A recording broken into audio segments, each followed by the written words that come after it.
우리 신인규 대표가 같이 방송도 많이 하고 그러지만은 항상 느끼는 거지만 신인규 대표가 참 말씀도 잘하시고 참 논리적으로 잘한다. 즉흥적으로 또 방송할 때 보면 이제 보통 질문에 대해서 답을 할 때는 상당히 즉흥적으로 하게 되는데 그때도 상당히 제가 맞은편에 앉아 있으면서도 참 이 친구는 참 말 참 잘하는구나, 설득력이 있구나 이 생각을 많이 해요. 그래서 뭐 저는 신인규 대표랑은 방송을 하면서 같이 만나게 됐지만은 상당히 신뢰가 있고 믿을 만한 친구다라는 생각이 들어서 또 이 시간까지도 같이 하게 돼서 영광인데요. 확실히 저는 신인규 대표랑 얘기를 하다 보면 신인규보다는 제가 더 보수적이구나 이 생각이 많이 들어요.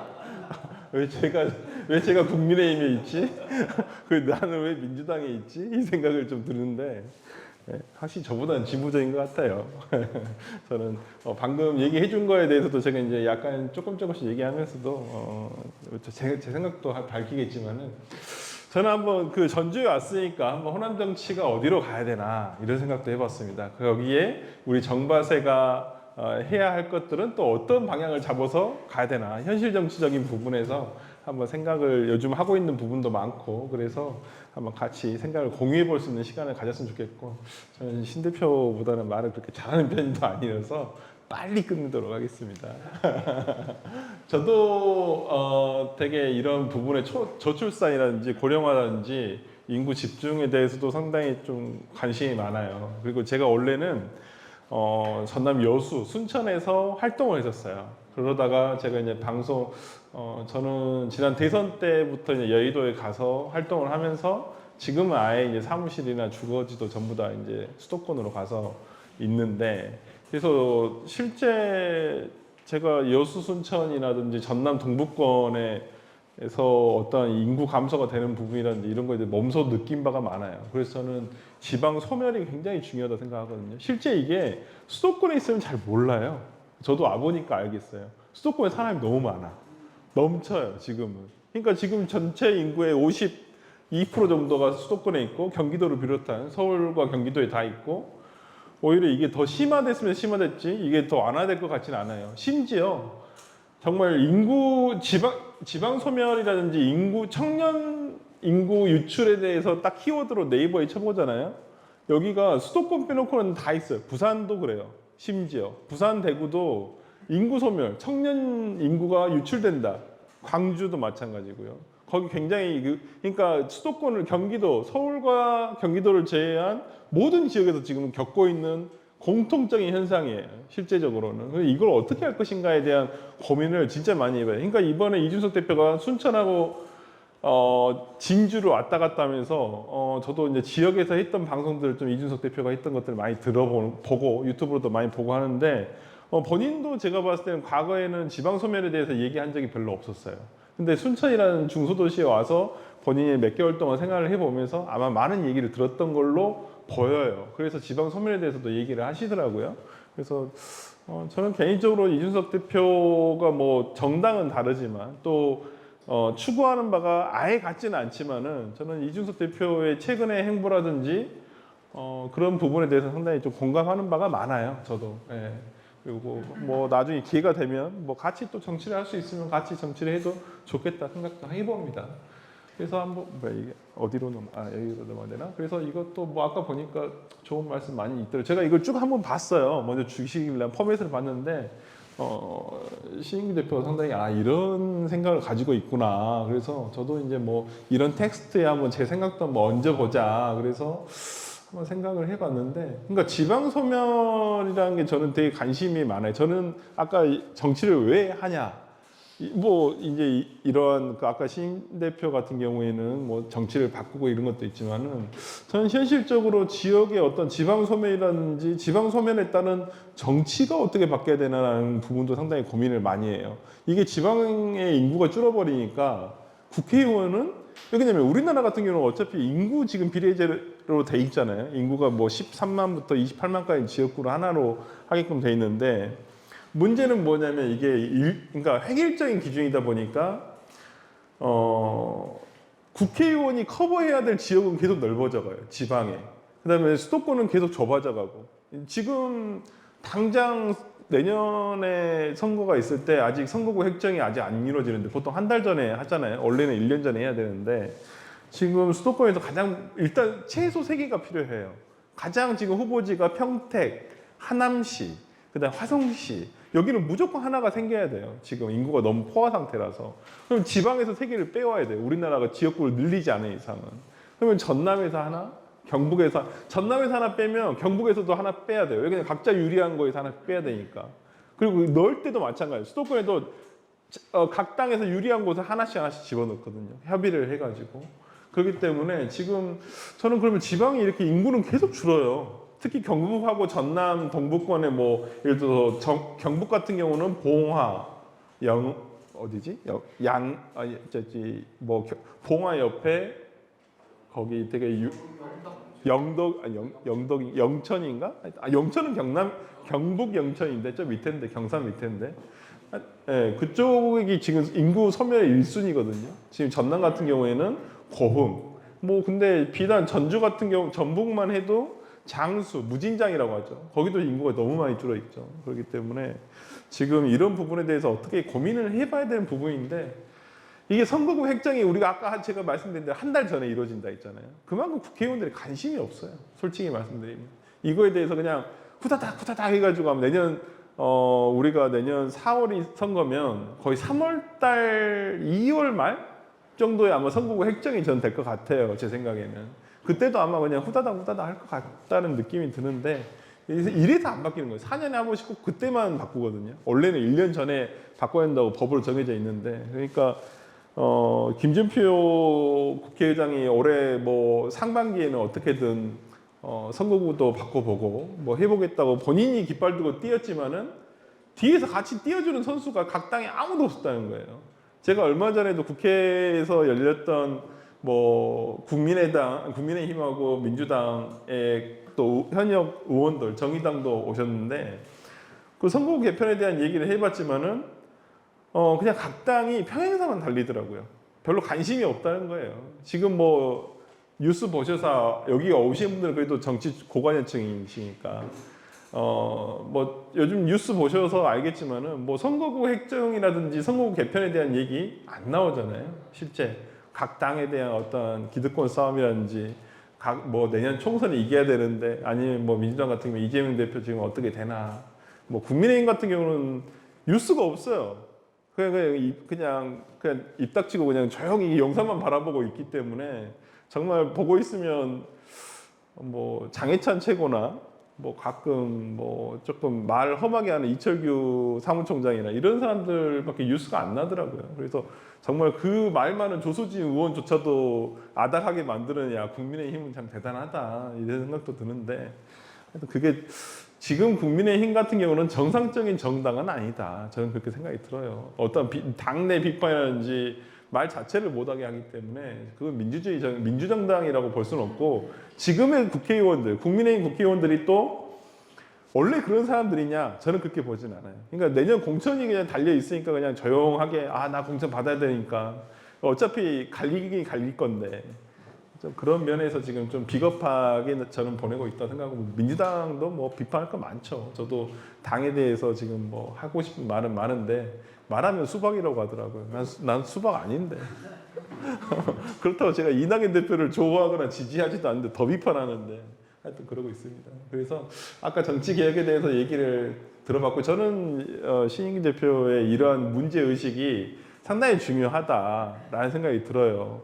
그러니까 제가 이제 좀 이따 보겠지만은 지금 이제 정치를 왜 하는가? 저는 이제 아까도 말씀드렸지만 지방 소멸에 대해서는 저는 되게 처절하게 느끼고 근데 아까 인구 감소 문제도 조금은 저는 신 대표랑은 좀 달라요. 저는 이민에 대해서도 적극적인 생각을 가지고 있고요. 물론 출산율을 높여야 된다는 것은 당연한 명제라고 생각을 해요. 근데 출산율을 높이기 위해서는 뭘 해야 되냐면 진짜 출산 외에 육아를 국가나 지방에서 도와줘야 돼요. 얘기를 제일 안 나는 이유가 키우기가 힘들고 돈이 너무 많이 드니까. 그러니까 돈을 쓰긴 써야 돼요. 국가에서 지원도 해줘야 됩니다. 근데 지금까지 우리가 출산 지원금이라 해서 애를 몇 명 낳으면 얼마를 주겠다. 얼마까지 얼마 주겠다. 근데 그게 실효성이 없었던 게 지방에 예를 들어서 저기 해남 같은 경우가 굉장히 그걸로 성공을 잠깐 했었거든요. 출산을 하면 돈 얼마 주고. 근데 낳고 좀 있다 가버려. 그 기간을 채우면 가버려요. 그냥 도시로. 그게 문제였던 거지. 그러니까 저는 어찌 보면 이걸 어떻게 타파를 할까. 저는 이민도 상당히 중요하다 생각하는 게 여수 순천이나 아니면 중소도시에 가보면 기업들이 많아요. 중소기업들이. 근데 진짜 제가 순천에 있던 어떤 유리공장 사장님한테 들은 얘기인데 유리공장이 굉장히 힘들어요. 뜨겁고 무겁고. 근데 우리나라 사람 안 한다는 거야. 아니 우리나라 사람 예를 들어서 젊은이한테 뭐 월급을 300만 원 준다 해도 안 와요. 절대. 근데 예를 들어서 그 우크라이나나 예전에 우즈베키스탄, 러시아 쪽에 거기 그 취업 노동자들은 그러니까 우리나라 사람이 3명 해야 될 것을 2명이 한다는 거야. 힘이 좋고 성실하니까. 돈을 벌러 왔기 때문에. 그러니까 우리나라 사람들이 예전에 미국 가서 되게 60, 70년대 이민 가서 뭐 취업 이민을 많이 갔잖아요.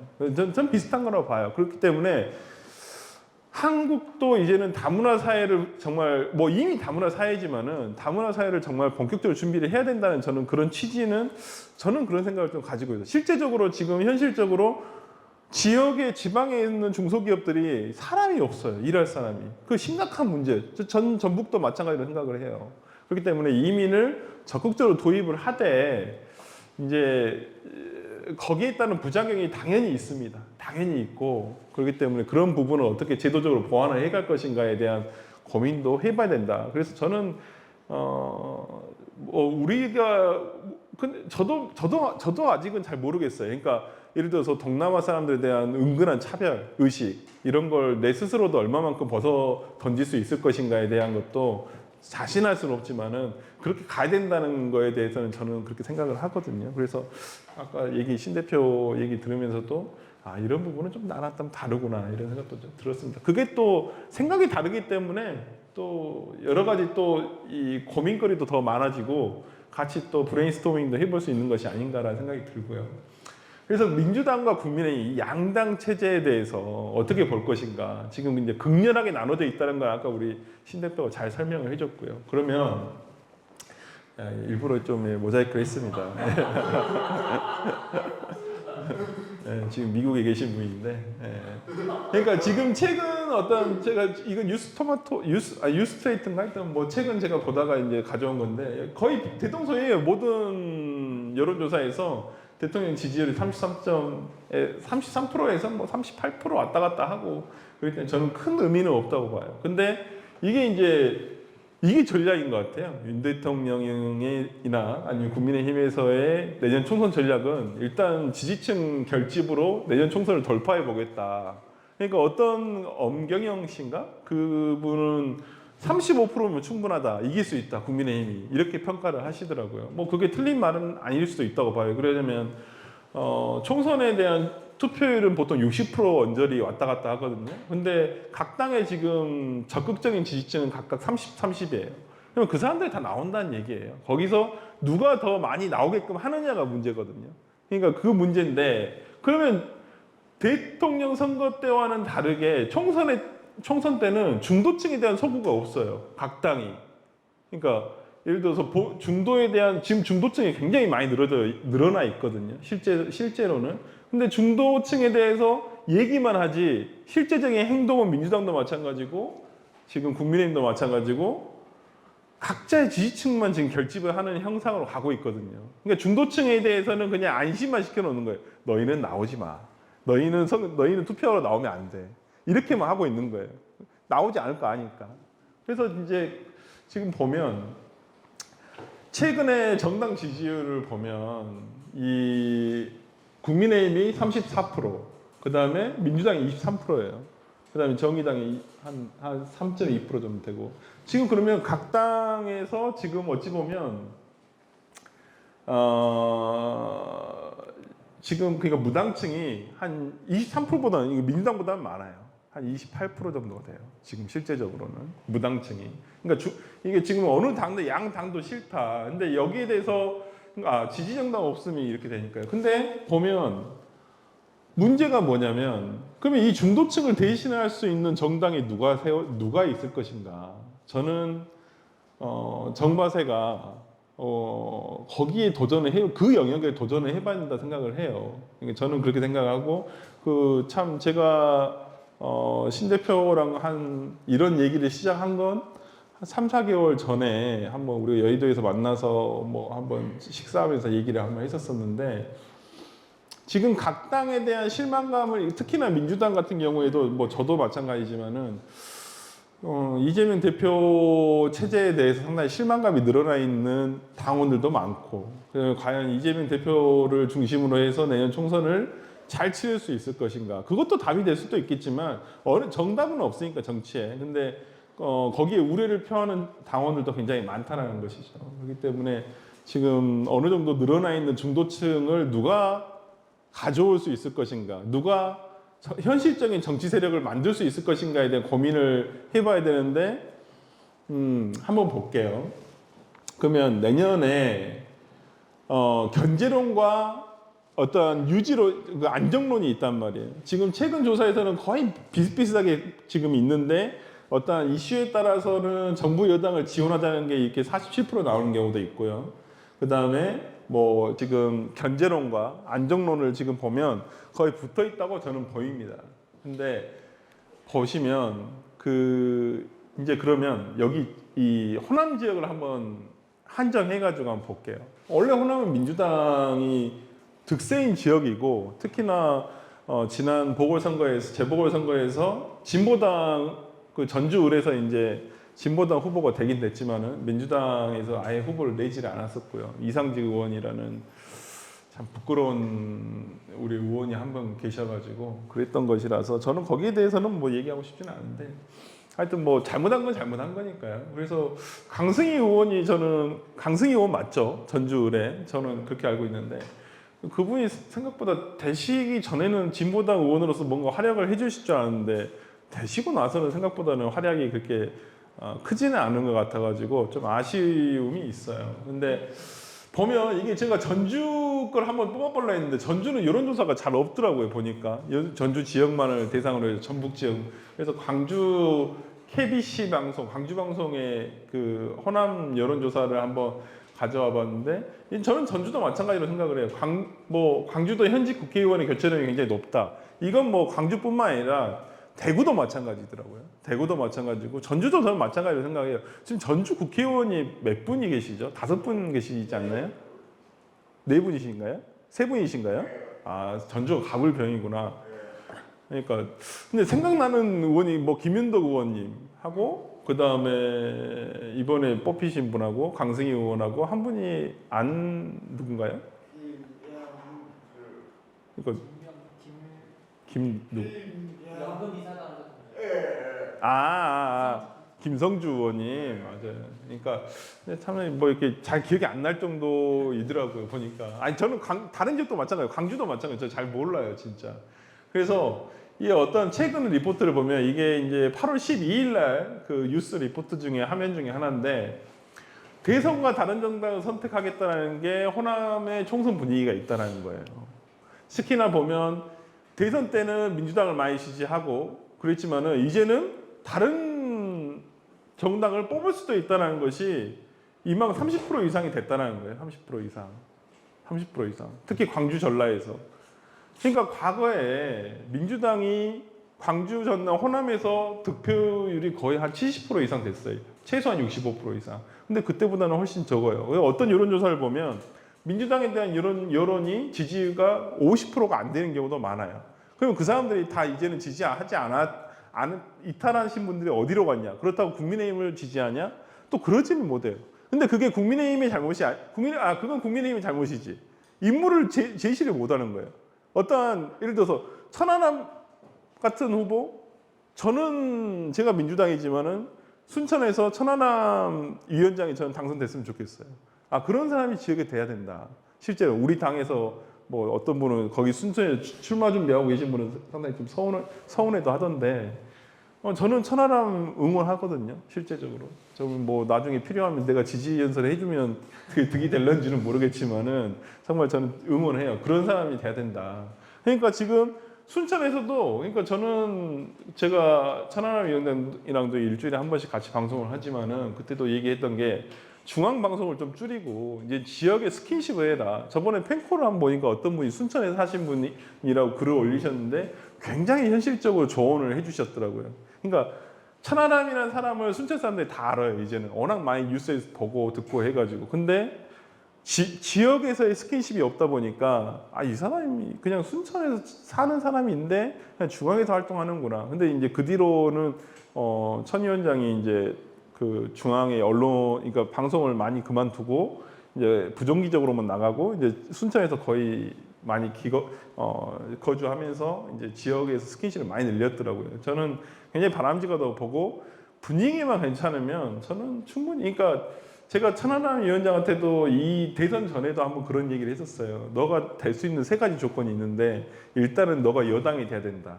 그다음 두 번째는 너가 여당의 어떤 핵심 인사로 보여줘야 된다. 순천에. 그리고 네가 순천의 지역을 위해서 예산을 끌어올 수 있는 활동을 열심히 해라.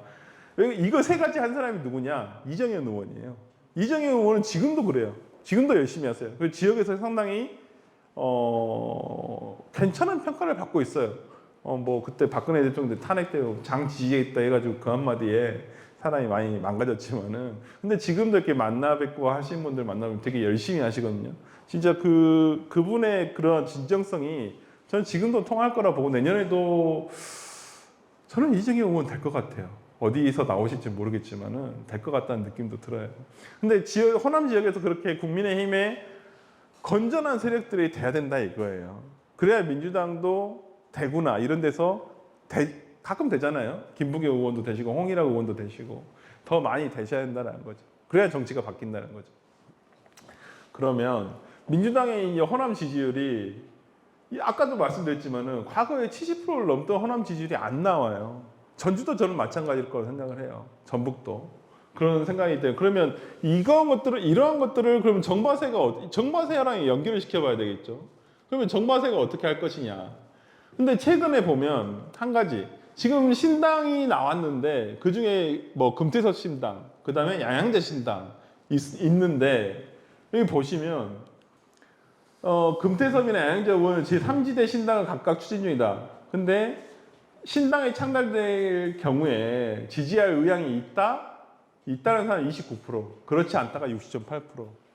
그러니까 기존에 어떤 제3지대를 선점하려고 나왔던 신당을 만들었던 분들은 지금 국민들이 봤을 때는 아니다라는 거예요. 아니다. 너희들은 아니다라는 거예요. 그게 어떤 새로운 세력이 될 수 없고 대안 세력이 될 수 없다는 거예요.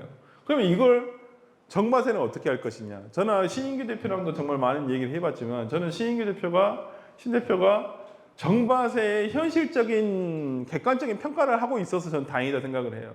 그래서 더 희망이 있다 생각하고 지금 미비해요. 근데 제가 얼마 전에 들었던 제가 어저께군요. 어저께 제가 채널A 방송을 하러 갔다가 이현종 논설위원이 있어요. 굉장히 TV 종편에 많이 나오시는 분인데 그분이 뜬금없이 신인규 대표의 도대체 신인규는 뭐 하는 거야? 그러더라고. 그래서 제가 신당 창당하려는 것 같은데요. 그러니까 그래 되겠어 이렇게 얘기를 하시더라고요. 이 말이 정확해요. 지금 보수에서 보는 전통적으로 국민의힘 주류에서 보는 신인규라는 사람이, 근데 저는 거기에 깜짝 놀란 게 뭐냐면 그 사람의 입에서 신인규라는 이름이 나왔다는 거예요. 그게 지금 중요하다는 거예요. 이제는 신인규가 눈에 뭔가 이제는 그 국민의힘 주류, 보수의 주류에서도 제가 뭔가를 하려고 한다는 것을 느끼고 있구나. 이게 중요하다는 거죠. 저는 그런 면에서는 상당히 긍정적으로 보여요. 저는 그 긍정적인 뜻을 받고 그렇기 때문에 이제는 신 대표가 이제 뭔가를 해야 되는데 아까도 정확하게 얘기를 하고 있죠. 신 대표가 앞으로의 플랜을 이제 여러분들 앞에서도 많이 설명을 하겠지만은 현실적인 한계와 그 한계를 뛰어넘을 수 있는 방법에 대해서도 본인이 고민을 많이 하고 있다는 거예요.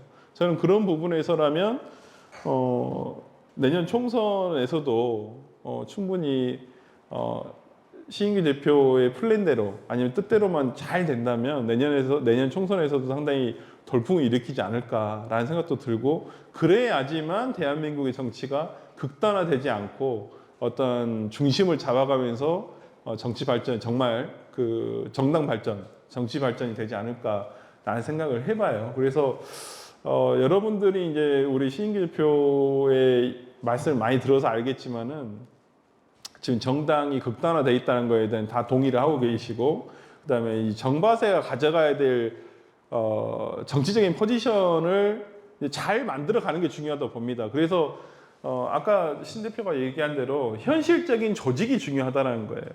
그러니까 이준석 대표가 밀려난 것도 어찌 보면 본인이 국회의원이 아니기 때문에 그런 거예요.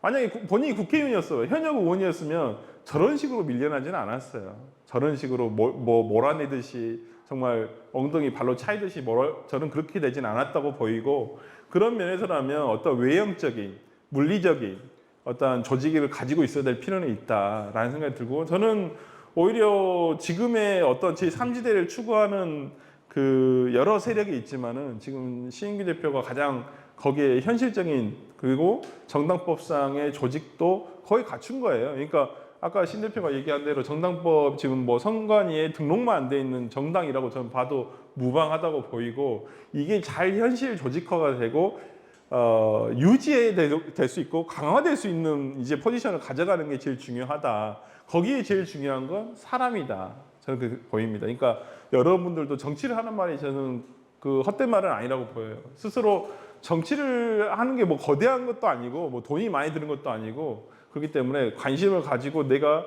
어떤 뭐 기초자치단체 아니면 내가 국회의원 도전을 해봐야 되겠다, 서서히 플랜을 가지고 하신다면 저는 충분하다고 봐요. 뭐 저도 정치 이 바닥에 들어온 게 단순하게 호기심 때문에 들어온 것인데 어떻게 하다 보니까 방송 쪽으로 어떻게 풀려가지고 이제 풀린 건지 어쩐지 잘 모르겠는데 하여튼 이제 종편에 많이 나가게 돼가지고 하여튼 뭐 지금까지 이렇게 오게 됐는데, 저도 그냥 되게 예전에는 그냥 일반 시민, 정치에 관심, 진짜 정치에 관심 많은 시민이었고 그냥 정치 뉴스나 정치 방송 많이 듣던 사람이었기 때문에 그런 것들이 트레이닝이 돼서 이렇게 한 거고, 저는 지금의 여러분들이나 저나 다르지 않다고 봐요. 시간의 문제이다 보고, 우리 또 신 대표가 기회 제공이나 이런 것들을 정말 현실적으로 잘 해주는 편이라서 저는 정바세가 앞으로도 가져갈 수 있는 포지션이 상당히 좀 긍정적으로 보이고, 이걸 그냥 단순히 어떤 뜻만 같이 하는 사람들이 아니라 행동을 같이 할 수 있는 사람이 됐으면 좋겠어요. 제가 한번 그래서 5월 달인가? 아니 4월 달인가 하여튼 뭐 신 대표랑 같이 점심 먹으면서 보는 게, 저는 신 대표가 추구하는 정바세가 마크롱의 신당이 됐으면 좋겠다. 마크롱이 대통령 되기 전에 굉장히 소수 정당이었어요. 그다음에 대통령이 된 다음에 그 정당이 다수당이 됐어요. 그러니까 저는 그런 형식의 정치 개혁이 필요하다고 보여요. 실제 불가능한 것이 아니라고도 저는 생각합니다. 그렇기 때문에 뭐 아까 존경하는 유승민 대표라든지 이런 분들이라든지 여러 정치인들을 잘 규합을 하면 현실적으로도 파괴력이 있는 정당이 될 수 있다고 저는 충분히 생각하기 때문에 거기에 저도 굉장히 뭐 1000% 지지하고 그렇습니다. 그래서 지금 실제 신 대표가 하고 있는 거에 대해서 여러 정치 평론가들 중에서도 상당히 그 감지를 하고 있는 사람도 있고, 방송에 은근슬쩍 흘리기도 해요. 장성철 소장님 같은 분은 흘리긴 흘리는데 대다수 이제 저는 알겠어요. 저는 이제 대충 이제 뭐 신 대표랑도 얘기 많이 하고 뭐 그렇기 때문에 아는데, 또 이제 그냥 듣는 국민들은 잘 모르실 수도 있겠지만은 언젠가는 저는 그래서 이번 가을이 민주당에서도 상당히 변화가 많은 시간이 될 거라고 생각을 해요. 지금 이재명 대표의 수사와 연결이 돼가지고 지금 당내에서도 여러 가지 움직임이 있고, 뭐 국민의힘은 뭐 없겠죠. 그냥 용선만 바라보고 있기 때문에 거기는 없는 게 당연한 것이고 이미 정리가 돼버렸기 때문에. 근데 저는 민주당의 어떤 그 정치적 변화와 그다음에 신인기 대표의 정바세가 가져올 수 있는 어떤 여러 가지 상황들이 특히 정바세에게 유리하게 돌아갈 수도 있다. 물론 하기 나름이긴 하지만은 신 대표의 플랜대로라면 저는 충분히 해볼 만하다라는 생각이 들고요. 그래서 저는 이 신당에 대한 어떤 국민들의 니즈를 잘 끌어올 수 있으면 된다 생각을 해요. 지금까지의 신당 창당 주장했던 사람들은 다 아니다라는 거예요. 다 아니다. 저는 그렇게 생각하기 때문에 신인기 대표의 어떤 그 신당에 대한 의지와 여러분들이 불어 넣어줄 수 있는 힘이 있으면 저는 내년 총선 유의미한 결과가 나오지 않을까라는 생각도 해봅니다. 뭐 나머지 부분은 되게 좋더라고요. 되게 70화국은 개헌을 목표로 해야 되는데 진짜 힘들어요. 개헌이 진짜 힘들긴 힘들더라고요. 저도 그래서 뭐 제가 한번 방송에 얘기한 것은 올 10월달 재보궐선거 할 때 5.18 그러니까 여야의 그 다툼이 없는 내용들만 넣어가지고 좀 하자라고 했는데 그것도 뭐 관심이 없어요. 일단 국회가 개헌에. 그다음에 보면 아까 뭐 이거 정치인 교체 이제 신인규 대표 같은 사람이 들어가야 되는데 제가 봤을 때는 영예인보다 훨씬 더 잘할 것 같은데 저는 영예인 의원이 잘한다고 그런 생각을 안 하는데 시원하게 얘기하니까 민주당에서도 많이 지지하시는데 하여튼 뭐 신인규 대표 같은 사람이 해야 되고. 진영 대결을 극복해야 된다는 부분에 대해서는 지금 너무나 뼈저리게 느끼고 있죠. 저도 마찬가지고요. 여러분들도 매일 보면서 그러니까 예의가 없어진 것 같아. 상식도 없고 기본적으로. 그러니까 싸우는데도 금도가 있어요. 금도가. 우리 방송할 때도 마찬가지고. 근데 지금 보면 오늘 아까도 이동관 방통위원장 후보자에 대한 오늘 정말 보고 있으면 야, 이 아나무인도 진짜 이런 아나무인이었구나. 이거 진짜 국민을 개돼지로 보고 있구나라는 생각이 너무 들 정도로 이제는 거리낌이 없어요. 국민들의 어떤 비판이라든지 뭐 견제한다든지 뭐 질문하면 그냥 예전에는 그래도 뭐 잘못한 게 있으면 죄송합니다. 그런 게 아닙니다. 제가 앞으로 뭐 그런 게 있겠지만 뭐 앞으로는 이런 일 없도록 하겠습니다. 이런 거라도 최소한 있었었는데 이제는 그냥 대놓고 모르겠는데 어쩌란 말이냐. 어쩌라고. 약간 이런 무시하는 느낌이 들어서 그냥 인사청문회 보고 있으면 그냥 화딱지가만 나더라고요. 저도. 그다음에 뭐 이런 부분 아까 우리 신 대표가 얘기해 준 부분이고 뭐 셀럽 정치 나도 하고 싶은데 역량이 안 돼서 못 하고 있어가지고 제가 뭐 이준석 대표나 이런 사람 정도가 돼야죠 하죠. 이준석 대표는 저 개인적으로 굉장히 높게 평가해요. 지난 국민의힘 당대표 되면서부터 저는 너무 놀래서 국민의힘에도 저런 전략적인 그래도 머리들이 있구나 진짜. 그래서 좀 되게 민주당에 없는 부분이라서 상당히 저는 높게 평가하고 있고 민주당 내에서도 상당히 저는 지금 생각해 보면 이준석 대표가 만약 국민의힘 다음 대선 후보로 나온다. 저는 민주당 못 이긴다고. 어떤 누가 나와도 못 이긴다고 봐요. 물론 이준석 대표가 국민의힘 대통령 후보가 될 리가 없어서 드리는 말씀이지만은 만약에 저는 그런 상상도 해봤어요. 진짜 도저히 민주당에서는 이준석하고 맞붙여가지고 이길 사람 없어요. 진짜 없어요. 지금 전 세대를 다 통틀어봐도 그만큼 이준석 대표가 뭐 장단점이 다 있죠. 이준석 대표라고 뭐 다 장점만 있겠어요. 근데 장단점이 있는데 지금 현재로서는 민주당에서 그만한 인물을 이기기가 되게 힘들다. 저는 그런 생각. 나는 또 그런 생각도 해봤어요. 내가 민주당에 몸담고 있는 사람으로서 윤석열이 제발 성매매로 이준석을 담궜으면 좋겠는데 결국 그것도 실패한 것 같아요. 내가 보니까. 그래서 안 될 것 같아요. 안 되고 그리고 그 수 자체도 너무 비정상적인 수사고 그래서 그렇습니다. 그래서 하여튼 뭐 이런 부분에 대해서 얘기를 했는데 아까 되게 좋은 말씀이더라고요. 이런 정치 복원해야 한다고 하고 저는 이 부분이 저는 되게 마음에 들더라고요. 세력 정치. 저는 정치는 세력이 해야 한다고 생각을 해요. 사람이 하는 게 아니에요. 이준석 대표 독고다이로 할 수 없어요. 이준석 대표를 같이 하는 사람들이 있어야지 그 세력이 계속 밀고 가서 힘을 가질 수가 있는 건데 한 사람이 잘나서 내가 정치 대통령 되고 이런다? 절대 그 세력이 오래 갈 수가 없습니다.